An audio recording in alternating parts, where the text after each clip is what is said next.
जय हिंद। मैंने अभी तक आप लोगों को कक्षा 10 के परिसंचरण तंत्र से ब्लड को खूब अच्छी तरीके से समझा दिया। इससे पहले वाले वीडियो में खूब अच्छी तरीके से समझाया। उसमें सब कुछ एक एक पायदान जो भी होता है सब समझे, कैसे क्या ब्लड क्या क्या काम करता है, कहाँ कहाँ पाया जाता है, ये सारी चीजें मैंने खूब अच्छी तरीके से समझा दिया था। अब आज वाले लेक्चर में हम देखते हैं कि ब्लड संचरण, ये ब्लड संचरण कहाँ कैसे होता है। पहले तो हम जानते हैं कि ये जो हमारा रक्त वाहिनियां होती हैं, ये संचरण रक्त वाहिनियों के माध्यम से ही होती है। भाई कोई कहीं जाएगा तो वो बिना माध्यम बिना साधन के तो जाएगा नहीं। मैंने बताया था परिसंचरण का मतलब होता है साधन। अब साधन कैसे क्या है, वही साधन यहाँ पर 3 प्रकार के हैं, इसको समझाते हैं। जैसे पहले रक्त वाहिनियां, ये साधन क्या है। रक्त वाहिनियां हमारे शरीर में बहुत सारी नलिका के माध्यम से रक्त परिसंचरण होते हैं।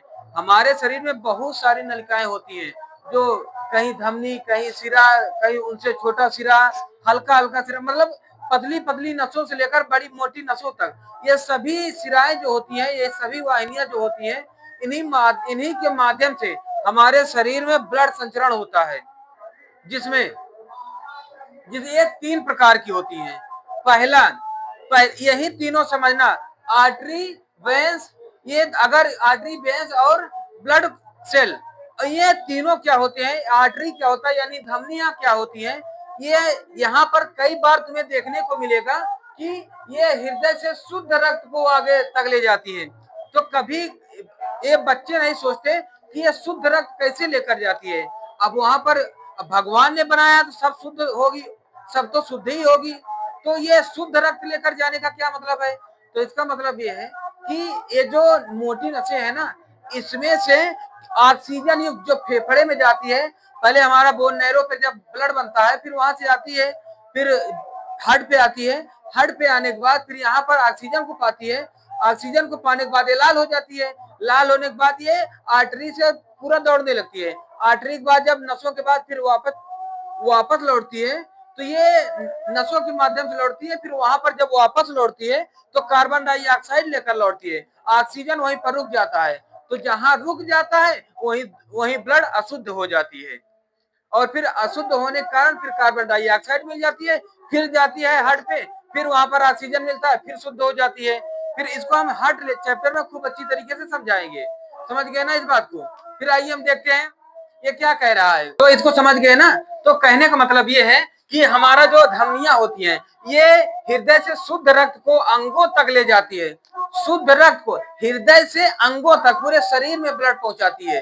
कौन? ये धमनियां हैं, शुद्ध रक्त लेकर जाती है। यानी जहां हम काटते हैं, अगर वहां से खून निकलता है तो समझ लो तुमने धमनी काटी है ना, धमनियां काटी है, आर्टरी को काटा है, और वहां से फिर जहां से फिर जब ये नसों में आ जाती है तो अशुद्ध रक्त हो जाती है, जो कई बार काटते हैं ना जहां पर।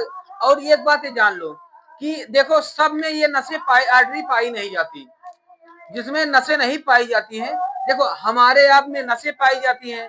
इसलिए देखो हम आपको अगर थोड़ा लग जाए तो ब्लड जो होता है धारदार बहता है। लेकिन अभी जू है, और जो स्नेल है, और घोघा जिसे कहते हैं, इन सबको दिलचट्टा है, तो इन सबको अगर मारो देखो ये वहीं पर उनका ब्लड रह जाएगा, कहीं नहीं जाएगी। अगर ये मरते हैं, इन दब जाते हैं किसी तरह, तो इनका ब्लड देखो वहीं रह जाता है। जबकि हमारा आपका ब्लड अगर नस कट जाती है तो बड़ी दूर तक जाती है, क्योंकि हमारे आप में नस होती है, जिनमें नस नहीं होती उन्हीं का ब्लड अगर काटोगे तो वहीं रह जाएगी। इतनी बात समझ गए। तो इसलिए ये ध्यान देना कि हृदय से शुद्ध रक्त को अंगों तक लेकर जाती है धमनियां। हृदय से रक्त के धमनियों के माध्यम से जो मोटी नसें होती हैं, उन्हीं के माध्यम से ये पूरे अंगों तक फैलाती है ना। इतनी बात समझ गए। परंतु पल्मोनरी धमनी में अशुद्ध रक्त होती है। फिर ये जो धमनी होती है ना, जो वापस लौटने वाली होती है, फिर वहां फिर कार्बन डाइऑक्साइड मिल जाता है, इसलिए अशुद्ध हो जाती है। इतनी बात समझ गए। फिर इसके बाद एक बात ये ध्यान दो कि ये हृदय से अंगों तक जाती है, और इसमें कोई वाल्व नहीं होता। अब वाल्व क्या होता है, ये जो हमारा हार्ट पंप करता है। तो भाई देखो, अभी जो साइकिल में हवा भरते हो तो एक वाल लगी होती है ना, वॉल लगी होती है। क्या होता है, ऊपर से तो हवा चली जाती है, लेकिन नीचे से आने नहीं देती। इसी तरह इसमें भी एक हम हार्ट में खूब अच्छी तरीके से समझाएंगे। यहाँ बस हल्का तुम्हें समझना है कि इसमें कोई वाल्व नहीं होती, यानी जो पंप हो जाए फिर वो दोबारा ना आ पाए। अगर दोबारा आ जाए तो वही कैंसर हो जाती है। एक बार जो पंप हो गई फिर ये बिना अपना राउंड किए अगर आए तो कैंसर हो जाए, है ना। इसलिए दोबारा वापस नहीं आती, इस बात को ध्यान देना। और ये धमनियों में रक्त जो है तेजी से और अधिक दाब के साथ ये जाती है। ये अधिक दाब के साथ ब्लड जाती है पूरे शरीर में, इतना समझ गए। और इसका रंग क्या होता है, लाल या गुलाबी होती है ना। मैंने बताया ना, ऑक्सीजन पाने के कारण ये लाल हो जाती है, जैसे ऑक्सीजन छोड़ेगी वैसे नीला या गुलाबी हो जाएगी, नीला हो जाती है ना। इतनी बात समझ गए। फिर ये ऑक्सीजन युक्त रक्त प्रवाह करती है। मैंने बताया ना, ऑक्सीजन के साथ ये रक्त प्रवाह करती है, ठीक है ना। पल्मोनरी धमनी को छोड़कर, पल्मोनरी धमनी में ये चूंकि ऑक्सीजन उसमें होता ही है ना, समझ गए ना, उसमें तो ऑक्सीजन पाया ही जाएगा, समझ गए।